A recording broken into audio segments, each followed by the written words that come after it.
Hello there, I would like to welcome everybody to Under the Halo. Today we got me, myself, Kevin, we got Mark in the studio, as well as special guests Warwick Dave and Hugh Bartlett sitting in for Jeff and Matt. Matt got married, and all of us at Under the Halo would like to send our best wishes to Matt and Amber. Congratulations. So I'm going to open up the show by talking about a couple of questions. First question I would like to say is pre-season performance. Did you find them good, bad or indifferent for Saints? I know we're all at Brentford, and I also went to Chambéry, France for the Saint Etienne game. So I would like to give the question to Mark first. Okay, so I was at the Brentford game and I streamed the other games. The first game, which was St Gallen, not much to go on. It was pretty much a training match, and it was about people getting their fitness, and then going on to the other games. The St Etienne game, you were at yourself. Yeah, it was good atmosphere. There was about 15 Saints fans there inside the stadium, all mixed in. I thought we played really well. At half time it was like 0-0, and I was a bit like, why haven't we scored? Yeah. And I thought overall the performance was good. I thought Matt Targett, when he came on, looked when he was there, he played really well. He made the difference actually in the second half when he came on. The crosses in from the left hand side, actually created two of the goals for us. Yeah, I thought it was James Ward-Prowse, and I can't remember who the other scorer was of. Yoshida. It was Yoshida. Great. It was a bullet header. It was a really good goal. I thought we played all right. I was a bit unhappy after the game though, because I went to get. Basically, after the game, they said the stewards allowed Saints fans to go on the pitch. Yeah. And I went on to the pitch. I went up to James Ward-Prowse. There was only 15 Saints fans. I asked James Ward-Prowse for a shirt. He said no, because the kit man wouldn't let us give out our shirts, which was a bit like, you travel all that way and then you don't even get a shirt off James Ward-Prowse. You're expecting a little bit of a charm offensive, aren't you? Yeah. Yeah, pretty much. I also went up to Shane Long, Jack Stevens. I went up to Classy. None of them would give their shirts out. However, Yoshida gave out a shirt, which I was like, I didn't quite understand why. Probably because he didn't understand what was going on, or he wasn't following the kit man's instructions. But anyway. Anyways, what would you guys say about the Brentford game, Dave? First of all, can I just say thank you very much for inviting me along here today, and well done for you guys for setting this up, for other fans to listen to. A lot of praise to you for that. Yeah, I went to the Brentford game. To be honest, I don't think much of pre-season games because, you get one team in the first half, another team in the second half, and I think they're basically just getting up fitness. But having said that, I sort of learned two things, one of which I knew, both which I knew already. Charlie Alston, if we can keep him fit, he's going to score goals. He took his two goals excellently, I thought, in the second half, but we need to keep him fit. Yeah. And I don't understand why he didn't start on Saturday, to be honest. And the other thing I learned was, again, Stephen Davis is a class act. We looked a different team when he went off. Mm-hmm. What would you say about pre-season, Hugh? Well, the most important thing is we didn't pick up any serious injuries for a change. Normally Gardos tears his ACL or something around those lines. But I agree with Dave. Results-wise, it doesn't make a massive difference. But we started off very fresh against Swansea, finished strong as well. So I think on the whole, it was a success. What I learned about pre-season is the style of play is a bit different to under Claude Puel. Like, I think we tend to chase, hound the ball a bit more, put pressure on the other teams to give us the ball back. Apart from that, I thought pre-season overall we did look all right, apart from one game where we lost. I have to say, the Brentford game that we're all at, the second goal by Charlie Austin was a wonder strike. Yeah. Got to say that. Instinctive finish. And I'm a bit like Dave. I was a bit surprised that he didn't start the game on Saturday against Swansea. But we'll come on to that, no doubt. What would you say about the other two home games, Mark, because you've watched them? Right, so I watched both of them online. The Augsburg game started well the first 15-20 minutes, and we were actually on top. And then basically as soon as the German side scored, more or less, we were out of the game. We lost any train of thought whenever passing and everything else. We seemed to capitulate, and they just went on, scored goals at will, scored goals from distance. I think one of the fundamental problems we had as well was that the central defenders weren't dealing with the crosses. There was 2 crosses went in, 2 goals scored. That's how ruthless it was. So it was sort of disappointing from that point of view. I watched the game also against Seville. What I would say about the Seville game was that, while it's good to beat a team that's in Champions League, and it was pointed out to me by Hugh, that basically Seville played Everton the next day. So they would have mixed and matched both sides, if that's the case. But nonetheless, 2-0 going into the new season is a bit of a morale boost. There's no doubt about that. You're right about the headers as well. Tammy Abraham had a couple against Swansea as well, so it's a big concern. Yeah, no, definitely. I'm going to move on to the next question. So we all went to Swansea on Saturday. Your thoughts of the game, and what would you say about our team's performance, and what would you say about Pellegrino's first league game in charge? I'm going to ask Dave first. Okay, well, my summary of the game on Saturday was heartening but frustrating. Heartening because it was a great turnout by the fans.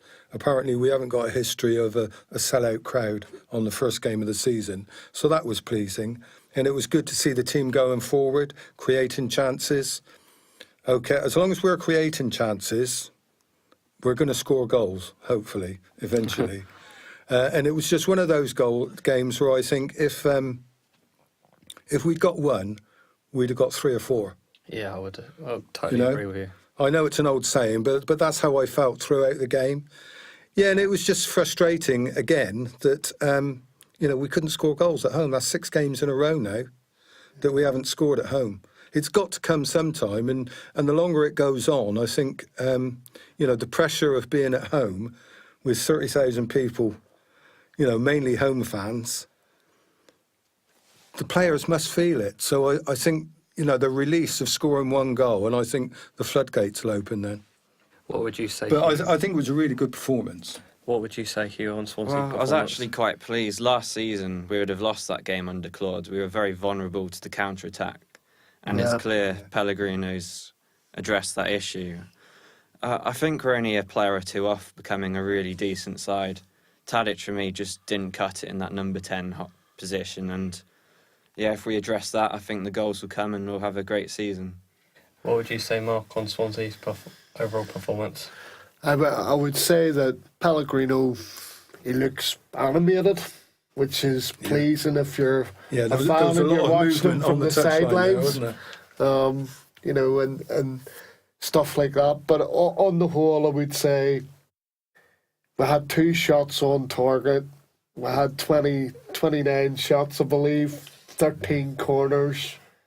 fairly dominant. But as I say, the radar seems to be somewhat off. I mean, Tadic to me and Gabbiadini, both had really good chances. Gabbiadini pulled two of his chances, when well placed. But a bit like Dave, it should come, and I agree with you, we're probably only, two players away from being a really good side. For me, I thought the atmosphere inside the stadium was a hell of a lot better than what it actually is. I think usually you come inside the stadium and you're not expecting much, but when I went inside the stadium on Saturday, it was good atmosphere. That was one thing I was happy about. We had like 29 shots to Swansea's 4. We had most of the possession. I thought overall, all we were lacking was a critical finish, like just a person that could put the ball in the back of the net. For me, I think we should have started off with Austin instead of Gabbiadini. Yeah. I think Gabbiadini's more of an impact player at the moment, and when he comes off the bench, he looks a bit more dominant. Yeah, true. But I mean, I've read. I hope that Pellegrino can find a way of playing Alston and Gabbiadini in the same team. Yeah, even because if I it's think slightly withdrawn. there are different styles of play. You never get. He hasn't got the skill of a Tis, but he's a similar type of player. You're never going to see him tackling on the halfway line and then be up in the penalty box the next minute. So he's going to stay up front, whereas Gabby has got a bit more movement and things like that. And I've read reports that before he came to us over in Italy, he could play the number 10 role as well. So I'm hoping that in the future we might be able to see those two working together in that type of role. Actually, on that point, one of the criticisms that I do have of Saturday was the fact that, it's 0-0. You're the home side. The onus is on you to attack. So why take off Gabbiadini and bring on Charlie Austin? Yeah, exactly. Keep both of them on the pitch. Yeah. That way you've got a chance of scoring a goal. Yeah, but he was squandering chances left, right and centre. He would have missed if a ball would drop to him. So what's the point of keeping him on? Yeah, but like I said, I think to myself, if you're going for the game, keep the two strikers on. I'd like to get everyone's thoughts on the clappers as well on Saturday. I was happy with the clappers. I thought they brought a bit of atmosphere inside. See, I have a different take on it because it's actually it goes back to the Saints song or the Southampton song. It generates a false atmosphere. It doesn't actually generate a true atmosphere. Can I just ask? I didn't get into my seat until about 5-3. Did they play that awful song? Apparently they did, but they played it about 15 minutes before kick-off. So thankfully, I never heard it. I didn't hear it. Unfortunately, Hugh apparently was they in had the the stadium. tribute to Marcus Lever and they played it about 15-20 minutes before kick-off. I did notice a lot of people inside the stadium with ice creams going into the game because there was like. But I missed the queue was too big by the time I got there. Anyway, so can I just say one more thing about the Swansea game? Yes, I thought Forster pulled off a brilliant save in the second half. he did. Because when Swansea broke, like you said, that they could have broke, and we seem to have stopped that from them breaking too effectively. But they did get through once, and he pulled off a brilliant save in the second half. True. So perhaps changing the number back to 44, perhaps it's working for him and it's boosted his confidence a bit. Maybe. And again, he's kept a clean sheet. Maybe. yeah, There's one criticism that I've got, by the way, as well, that I want to say about, and that is Dusan Tadic, right? Whether he was fouled in the box or not, and whether it was a legitimate foul, that's open to conjecture. What I didn't like was the way he went to the ground, rolled around the floor, and then got straight back up. As soon as so the funny. referee said no, got straight back up like Lazarus from the dead.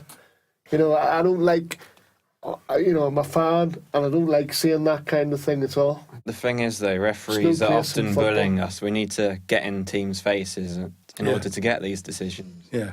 but then if you go, Oh no, I agree. I'll disagree with that. Agreed, Hugh. But the thing is there's a way of doing it, and there's a way of play acting, and unfortunately, if you over dramatise something, the referee's not going to give it.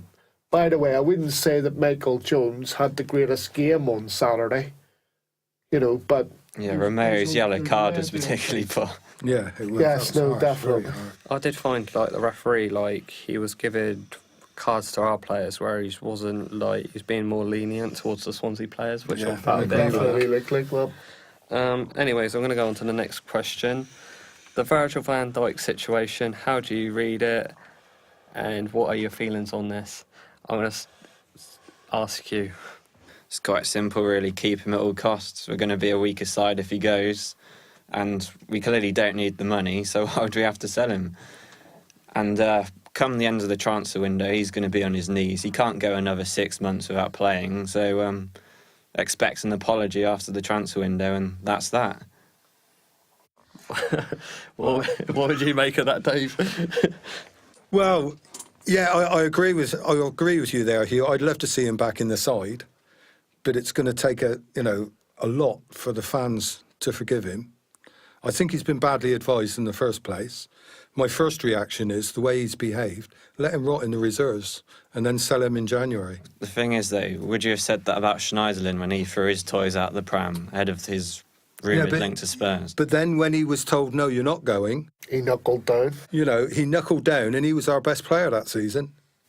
Yeah, And who's he to say stayed for a Virgil year. won't knuckle down and will be... I think could he be would the have done it difference before of now. your- I think he would have done it before now. He's going to do it reluctantly.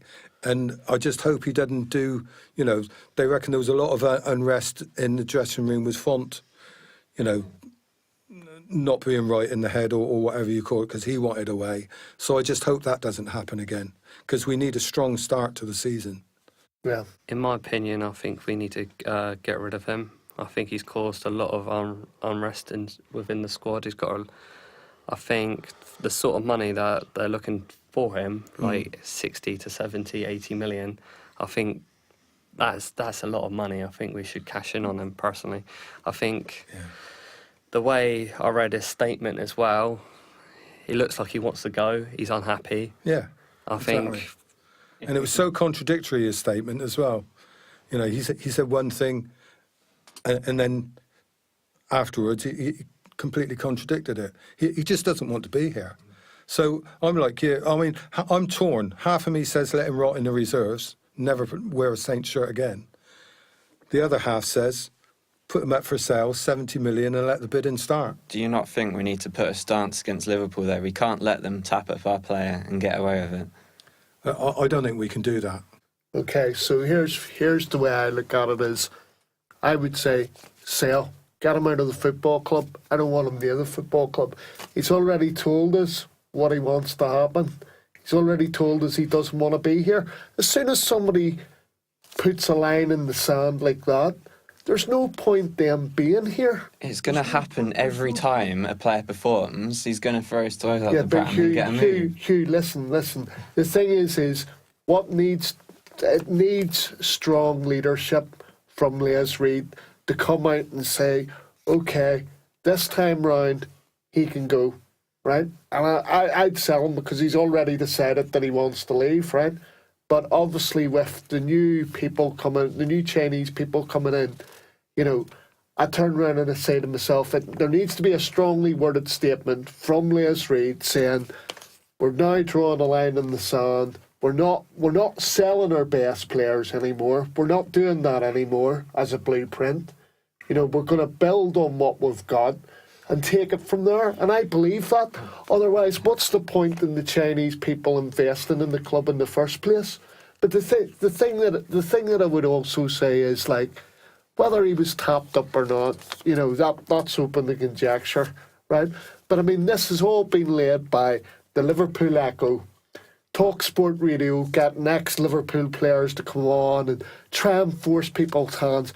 I think we're all forgetting the guy's under contract. He signed a 6-year contract last summer. It's still got 5 years to run, right? And he's getting well paid for what he does. The thing But is, at the moment, he's not doing anything. He's decided to do what he's done. He's been badly advised by, a Rob Jansen, who's his agent, and he's came out, and obviously the statement's been made by the agency. It's not been made by Van Dijk. But I just think to myself, at the end of the day, You know, if he's saying he wants to leave, he wants to leave. Let him go. In Because response to the that- other thing is you put him in the reserves, or you put him wherever, you put him in the stands, right? His value is not going to go up, right? So either there needs to be a resolve on it. But I just think to myself, you put him back in the dressing room, right? There are other players that are going to sit there and think less of him, right? Because we have people like Suarez in that dressing room. We have people like Ryan Bertram in that dressing room, right? Who have a certain value. I'm sure they'd like to move on as well, but they're not throwing their toys out of the pram. At the end of the day, it's up to the club about when they want to sell players. But he's already made his decision. He wants to leave the football club. Show him the door, get him out, get the money in. There's one thing I would like to say is I would not sell him to Liverpool Football Club. Yeah. No chance in hell. Agreed. No chance of Liverpool getting him at all. Like, they've put a statement on their official website saying we've lost interest in Virgil van Dijk, and that's the end of it. No, there's no way. They put their statement on the club. If they go out and sign him, then we should do him for tapping up, because they were tapping him up. So I would, if we That's not true though, Kevin, because the thing is the tapping up thing's already been dealt with, and we were willy-washy about it. Let's be honest. We could have took it to the Premier League, but we accepted Liverpool's apology, right? And Liverpool obviously did the major climb down by turning around and saying we're now ending our interest in Virgil van Dijk. But it's still gone on and on and on in the media. Well, didn't the Premier League say there weren't enough evidence, so there was no point taking it up further anyway?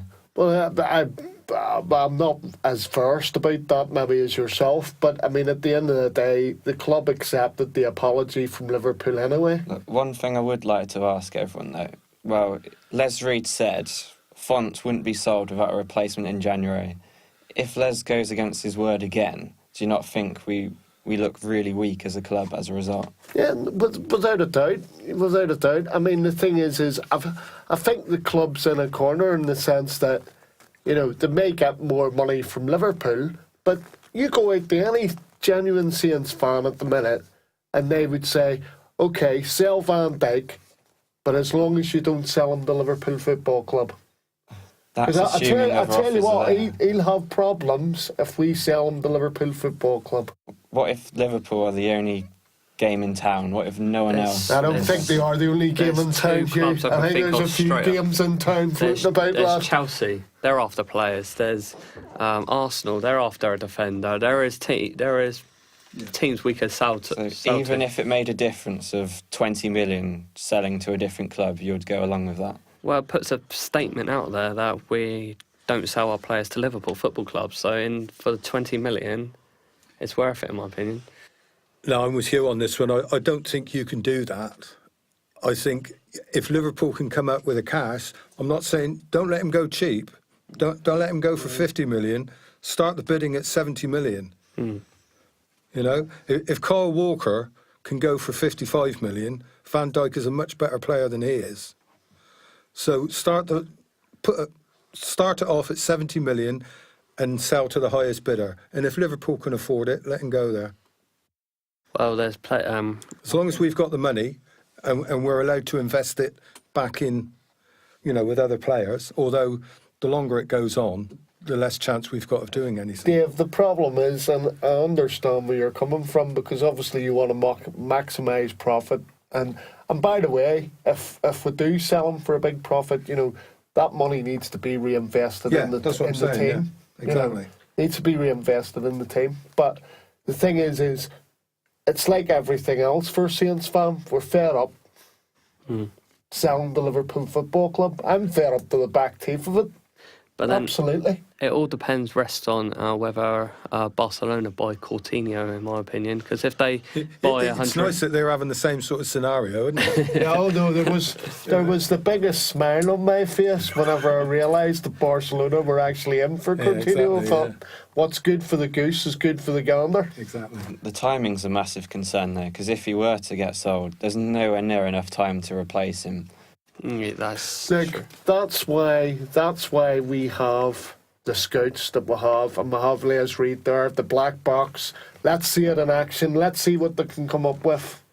You know, that's the way I look at it. So, but I don't believe that clubs now, we target deals well in advance of people being moved in or out of a football club, Hugh. Otherwise, you're not on the ball. You're not on the ball. So, you know, this idea that all of a sudden it's panic stations, and if it is panic stations, it just shows how naive we are in the transfer market, because you target your players. You know, you target the players, and there's negotiations going on even before a deal's struck. That's what I believe these days. Okay, I'm going to go on to the next question. We would like to welcome Mario Lamina to Saints. Do you think this is a good signing? And do you think players will be sold as a result? I'm going to go on to Mark. Right, okay, so Lamina, great signing. Don't really understand why we've signed him, but it's obviously a Pellegrino signing. I think it is a Pellegrino signing, so that he's got a strong midfield base, if you want to put it like that. You know, in the middle of the park or as defensive midfield players. So I welcome the signing. The other interesting thing about him is he played for Marseille, and during his time at Marseille, he played primarily as a centre half. So maybe, you know, if it was ever needed, he could play there for us, you know. He's also played right back when he was at Marseille. So quite versatile, but, you know, by what I've seen, he's not afraid to get the foot in, and also he's quite prone to the odd sending off here and there. What would you make of it, Dave, then? I've only read about him. I haven't seen him play, but I like what I've read. He seems to have a winning mentality. He's won medals with, you know, clubs that he's been at. So that's good. A lot of people think that Classy would go now, which, to be honest, I'd be sad at, because I'd love to see Classy get a run in the side, because I think he could be good for us. But whether it's going to happen or not now, I don't know. Hugh? I think it's a signing we desperately needed. Davis is on his last legs. He's been a great servant, but I think he's 33 years old, 32 years old. So yeah, he's got a year maximum before, especially with the high energy he puts in on the pitch. And Jordi Classy just isn't good enough, in my opinion. First year at Saints, not a single goal or assist to show for it. He's had more than enough game time, and he's not getting better. And Ward-Prowse, he's just not good enough, in my opinion. He can't make a tackle. He can't take a free kick. But I don't think anyone will be sold unless we sign Stuart Armstrong, who we're heavily linked with, purely on a numbers basis, because, as I said, Stephen Davis is going to retire at some point in the near future. I could see Dave nodding his head when you mentioned James Ward-Prowse. Would you like to elaborate more? Well, he said he was going to get his name in somehow, but just saying about the free kicks, yeah, he does need to practice a lot more. But on the subject of the free kick, that one that Yoshida took in the second half, you know, where was that coming from? On the subject of free kicks, I think James Ward-Prowse's free kicks are not the greatest. No. I think that... But apparently he's his best in the club. I would put Best in the club. I would put Ryan Bertrand on the free kicks. Yeah, I think good- he good would. shout. He's got a good delivery every time he takes a corner. I reckon he would have a great. If I was the manager, I'd be putting him on over James Ward-Prowse.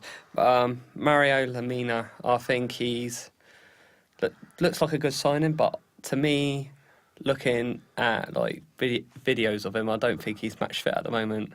So I would give him a little bit of a while before we put him into the team. I don't think he's at full fitness yet. But I've heard that he's a good tackler. I've heard that he's got a good pass. He's good at passing as well, which might suit our midfield alongside Romeo. Apart from that, I've not really heard too much about him. No, as I say, on paper, you know, it looks like a really good signing. I've got to admit that myself. And as I say, remains to be seen who gets moved out, what happens, and all the rest of it. And I just want to say that I'm a James Ward-Prowse fan. He's the best free kick taker in the club. And also, if you Which see him, doesn't say a lot, Mark, if you let's see be him honest. take a corner, if you see him take a corner, they're more or less on a sixpence. But He's good at everybody each corners. to their own. He's good at corners, but he can't take a free kick to save his life. How many free kicks does he get like during a season, and how many has he converted? I think he scored one last season from a free kick. He did, yeah. I know he's got a couple of penalties. But he doesn't take the free But, kicks all but the at least time, when he does takes a 'Cause corner, Tadic he takes- can get it into the where the penalty spot is Yeah. or over. They're on the money. Tadic can't even reach They're the on the flipping money. penalty area with a corner. Okay, I'm going to go on to the next question. With only 16 days left in the transfer window and it closes, there is £105 million of TV money available to spend. Are there any areas in the team you would like to strengthen? I'm going to go first for this question. I think we need a Tadic. I would like another player to give him competition. I think, in my opinion, all we're lacking is like a good quality midfielder that can score goals.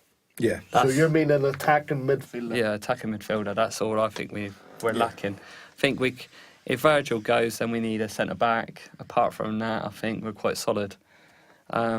Anybody would like to say anything? Yeah, I'd go along with that. We need a creative midfielder or a goal-scoring midfielder. I don't know if that's two different ones, but you know, if you can get one that's creative, can set up goals for others, but more importantly, score goals as well. I think Tadic needs like Yeah, somebody. like you say, he needs competition. You know, and I'll just put in here, the last midfielder to score for Saints was Ward-Prowse against Crystal Palace. But having said that, I think we're okay. We're okay in the forward department at the moment, I think, although I did read in the paper today that Burnley's after Shane Long. I would be sad if he goes. to Yeah, be so fair. would I. But we'll have to see. But like I said before, he's got to try and get Alston and Gabby in the same team working together. To be honest, I'm quite happy with the defence because at the moment we've got 4 players for 2 spots in the centre. We've got Stevens and Yoshida, and I think they did a great job considering they were forced into it last year. Then you've got this Bednarek, and then you've got Tubob. He's still coming up. That's Florin Gardos. And then, like Mark just said, that if this Lamina can play emergency centre half at some point, Bertrand can do it if necessary. So I think we've got enough. And for me, the first choice obviously is Stevens and Yoshida, and they can only get better. Yeah. You know, with their understanding and everything and what have you. It's just unfortunate that at the moment, Yoshida had probably his best ever season in the first half of last season when Van Dijk was there alongside him. Van Dijk was the leader and he was sort of telling Yoshida what to do, when to make the tackles, when to run back and that type of thing. And then Yoshida was the experienced person when Stevens came in. And although it's not ideal, I think I'm they- quite happy to persevere with I it. think those two are quite gelling together now. I think it's Yeah, taken them a exactly. little while, but Yeah. now watching them against Swansea, I thought they looked quite compact. Yeah, I thought they looked exactly. good. Would you say we need to sign anybody here? A goalkeeper for me. I do rate Alex McCarthy, but his injury record is very worrying, and Fraser Forster's form is horrendous, really. And the game against Brentford suggests it's not going to improve anytime soon. So I would have gone for Begovic personally. I think we really missed out there. But a keeper who can challenge Forster, because that is our weakest position, in my opinion.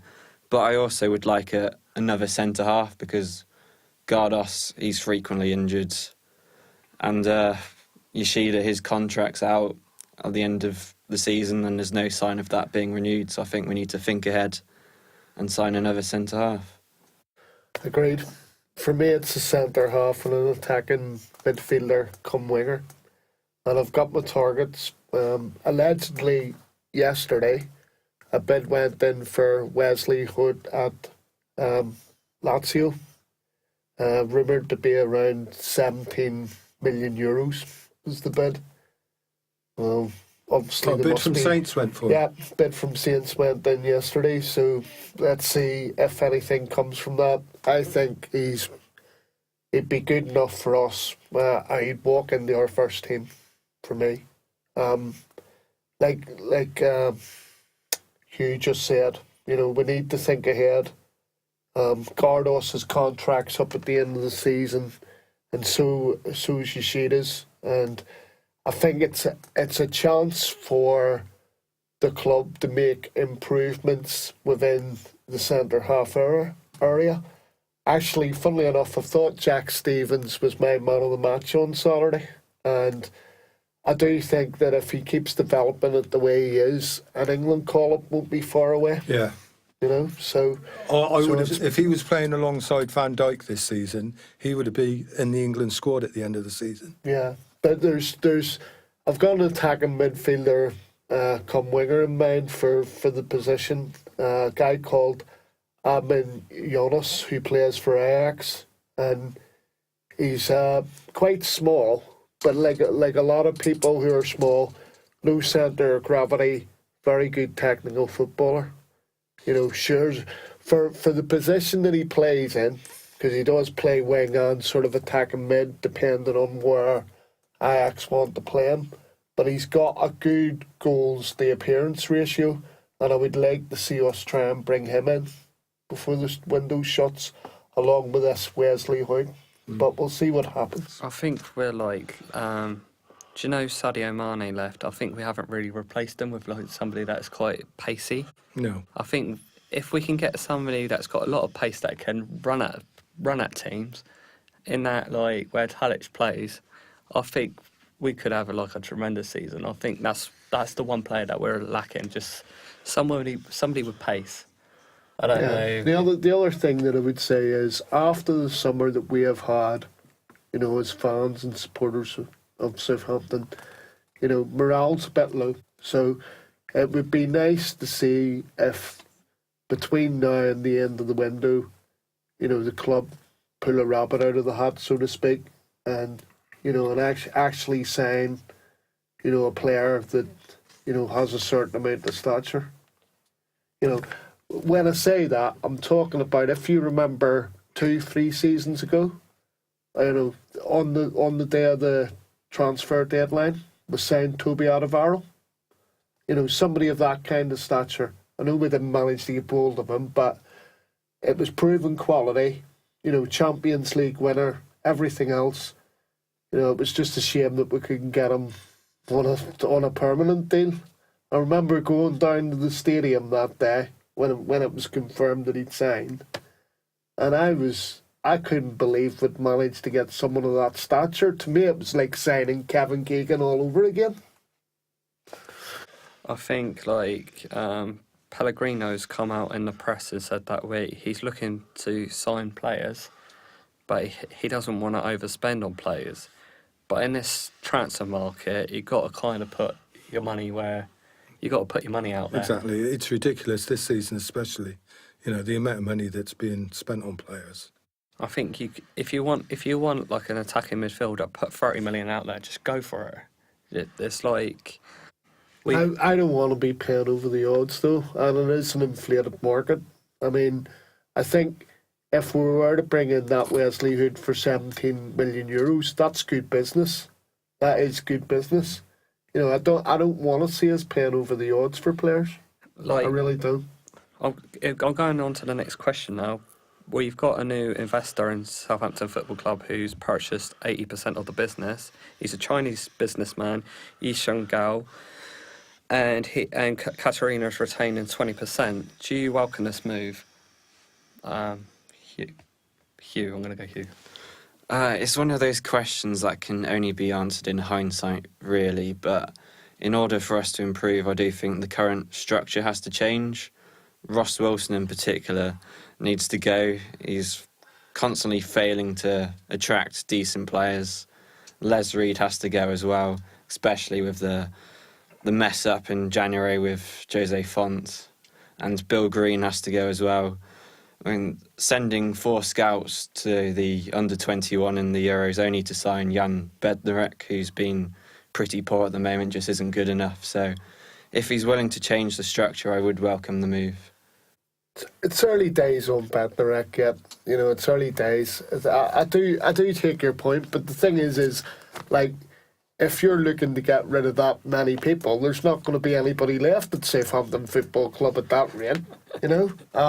But you know, I take some of the points that you made on board. My main concern, I welcome the Chinese investment from the businessmen. I mean, what I would say is this: it's a cautious welcome for me. I want to see what the plan is going forward. I know Catherine has put a statement out saying business as usual, you know, which is sort of good for the time being. But it's my belief that give it 2 years and she will walk away from the football club and it will become Chinese owned. So she, you know, at the minute she's there in the way of steady the ship. Let's see how it goes for the 2 years, and then I think the rest of the club will be sold to, you know, Mr. Guy. So basically, the way I'm looking at it is it's a cautious welcome, but I have reservations because you look at West Brom, and it's a company. The good thing is it's one individual and his daughter, right?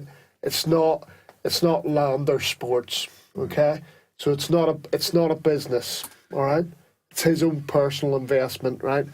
And the thing is West Brom, not really that much invest. You know, if you look at the players that brought in since the Chinese takeover, it's been very little. It has been very little. You know, they've been stockpiling their money, if you like. Okay, then you've got the Wolves blueprint where they've brought in Jordi Mendes to do all their deals for him like a super agent. Hence they've got this Ruben Nevares, who, to be honest, shouldn't be playing championship football. But the nice thing about that is he's in for a rude awakening because it's 46 games and it's a bloody hard slog. You know, it's not like how he played last season where he only played 7 or 8 games. So there's that sort of blueprint, Chinese blueprint, to take into consideration. Then you've got the Birmingham mob, who seem to want to have a top-class manager that they can have their photographs taken with. Which nearly got them relegated, and everything, by the way. And everything else, you know. And then you've got basically what I'm hoping the model is for us at Aston Villa. You've got a businessman who's just basically investing his money. Okay, I know he's made mistakes. We've talked about it before. I know he's made mistakes. But I'd rather have just a businessman in there than a company. And it's him and his daughter. Yeah, I go along with what you said, but I think Hugh hit the nail on the head, really. It's one of those situations, you just got to wait and see what happens. Yeah. You know, it could be good for us, might not be so good.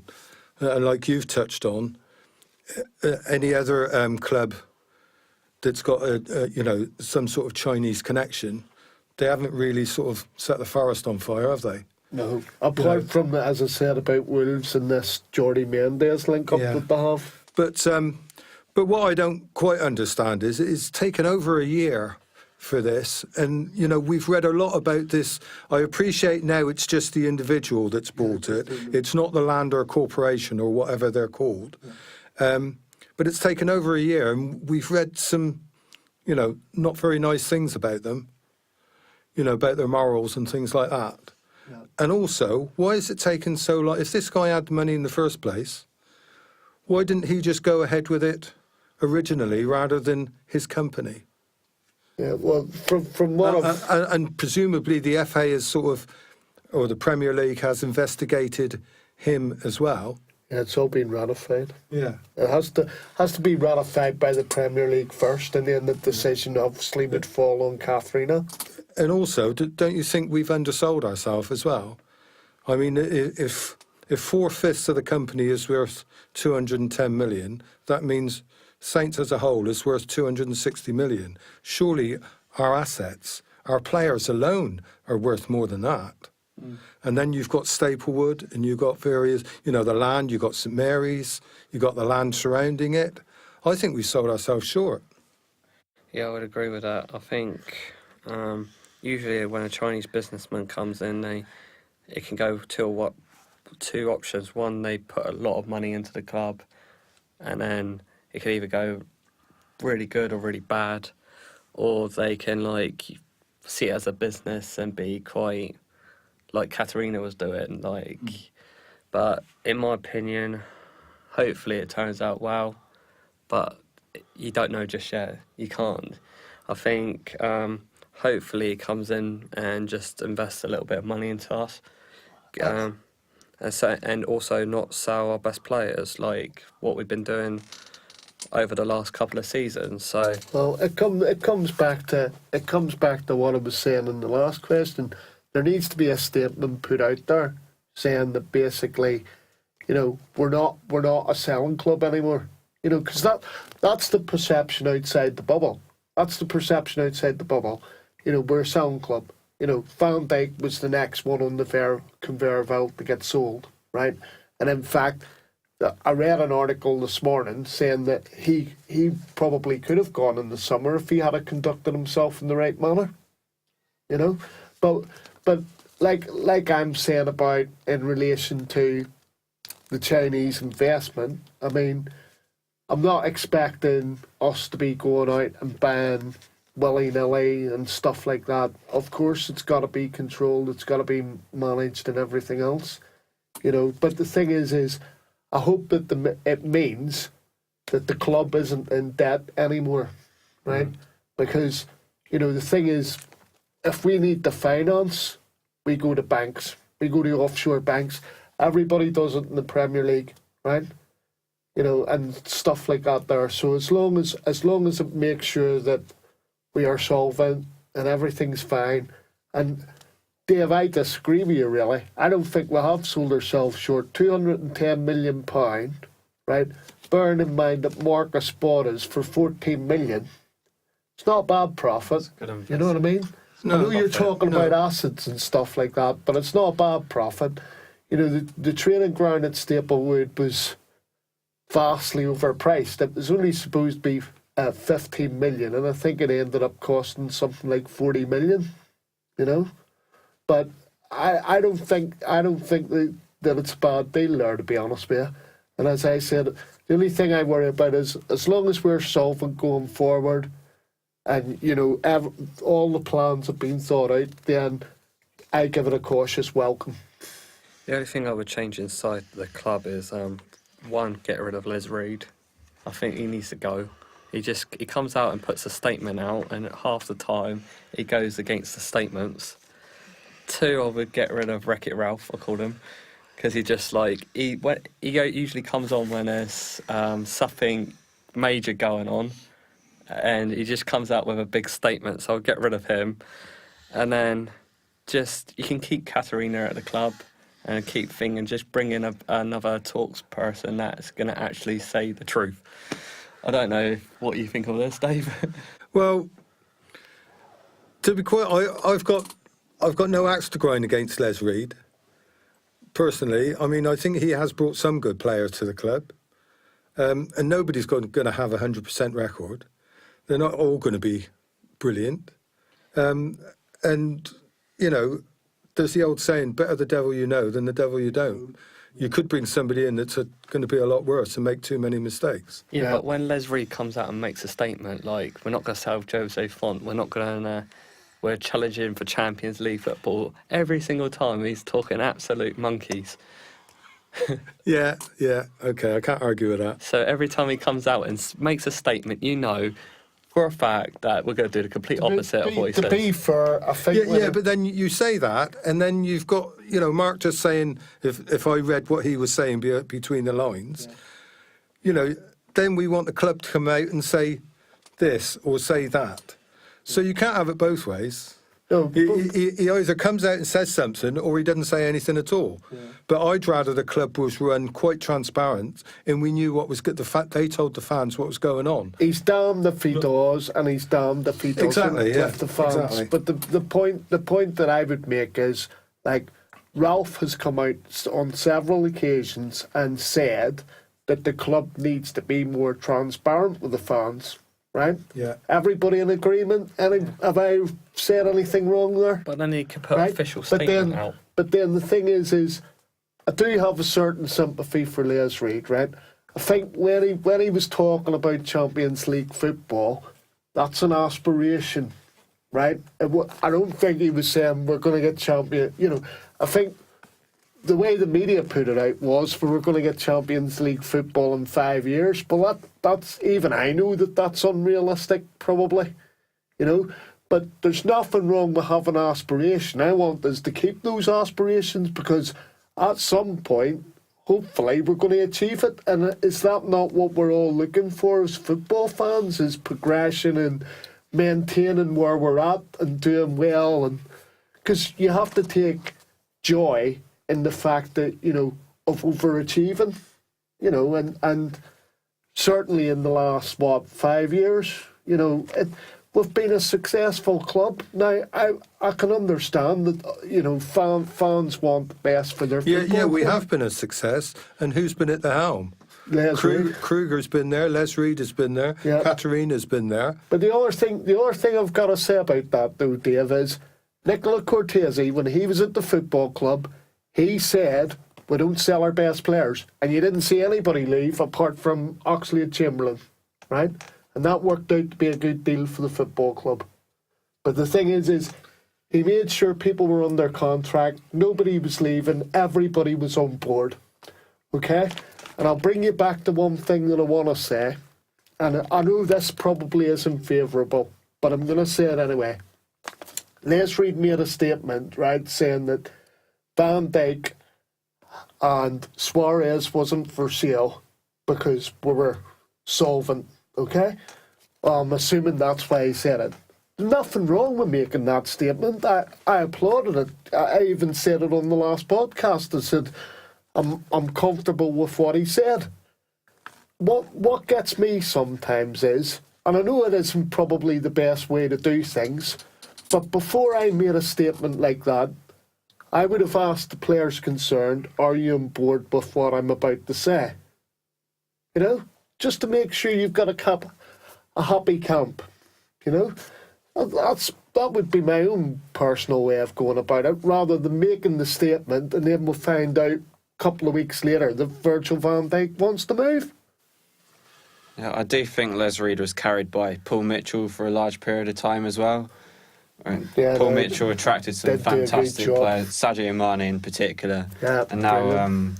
now he's gone. Unfortunately, I think we are in a downward slide, and things will only get worse unless we address Les Reed. So you bring him back? Yeah, he's available at the moment. Yeah, he's left Tottenham now, hasn't Yep. Yeah, and who knows? We might have had Dele Alli if we had kept Paul Mitchell for another year.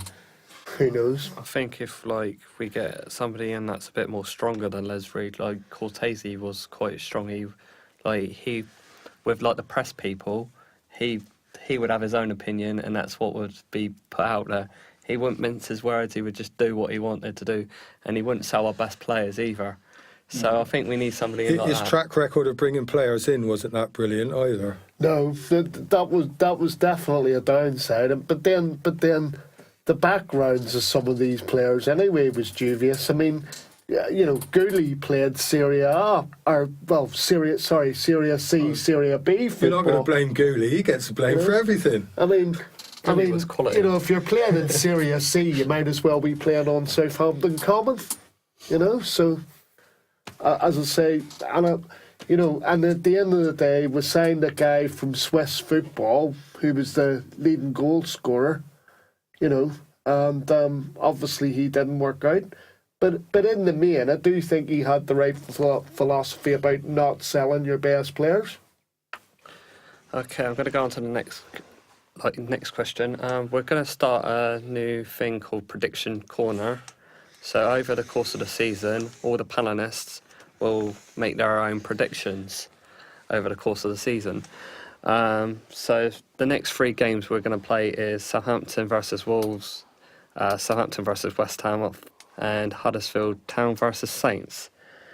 Because Jeff can't be here and Matt, I'm going to say their predictions out loud. So Jeff's gone for a Saints 1-0 win against West Ham. Also, Saints 2-0 win against Wolves, and Huddersfield 1, Saints 1. Matt's prediction is Saints 2, West Ham 1, Saints 1, Wolves 0, Huddersfield 1, Saints 2. So I would like to put my predictions out first, I'm guessing. I think we'll beat West Ham, but I think it'd be tight. I think it'd probably be a 1-0. Then Saints versus Wolves, I'm going to say, I think that's going to be a difficult game. I think we might lose against Wolves. I'm going to go 2-0 Wolves. And Huddersfield, we don't do well at Huddersfield for some strange reason, so I think Huddersfield might beat us. I think it's going to be 2-1. Okay, Hugh, your predictions. I think it'll be a 0-0 against West Ham. After their hiding at Old Trafford, I'm sure Slaven Bilic will tighten things up. And like Swansea, I expect us to struggle to break them down. Against Wolves, they're pushing for promotion. I'm expecting 11 changes from them. And since we're not in Europe, I'm expecting a strong lineup from ourselves. So I'm going to go for a 3-1 against Wolves. And Huddersfield, they've got that win, so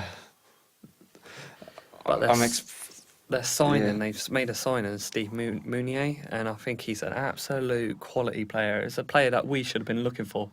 He's tall, and I think he might score against us. As we touched upon earlier, we do have a difficulty defending crosses, and they do have a big lad up front who they signed from Montpellier. I can't remember his That is name. the one that Kevin's just spoken about, Money.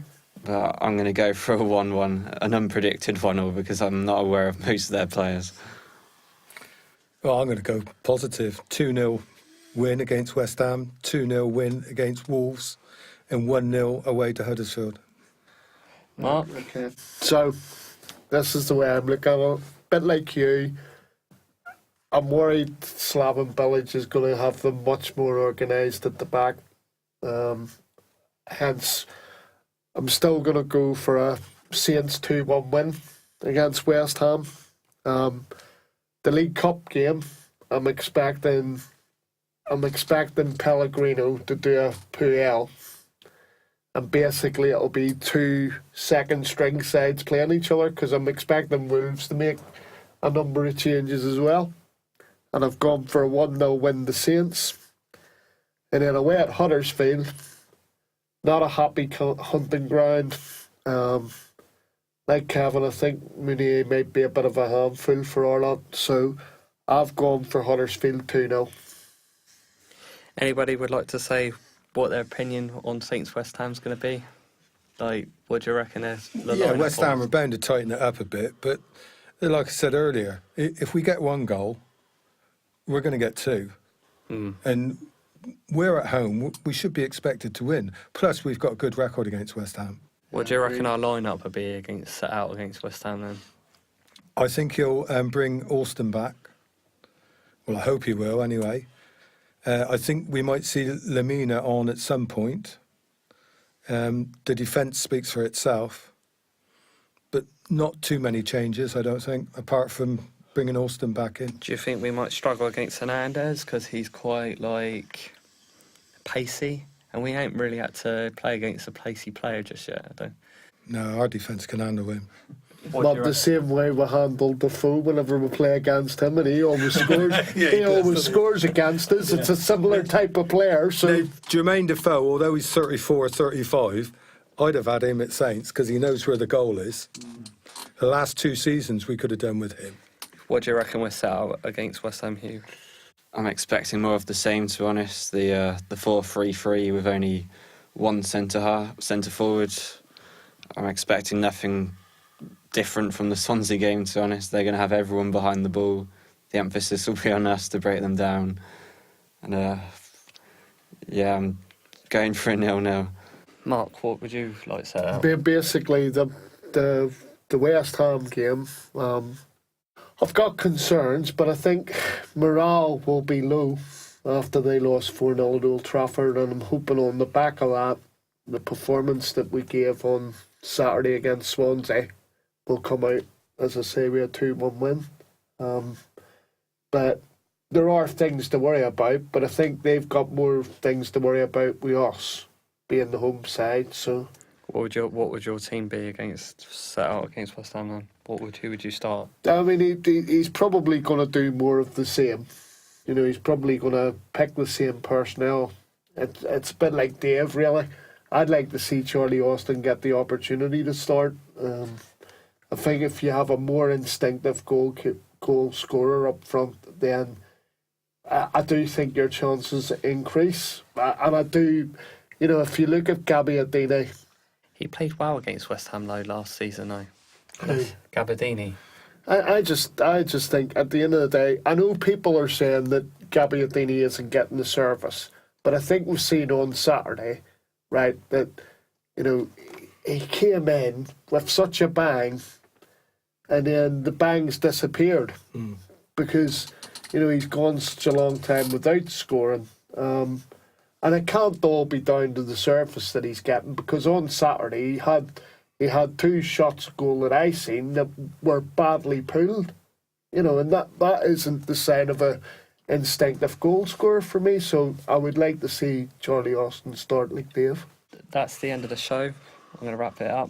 Thanks, Warwick Day, for travelling down. Hugh Bartlett for travelling down also. And I would also like to say thank you to Mark. And also thank you guys for listening. Cheers.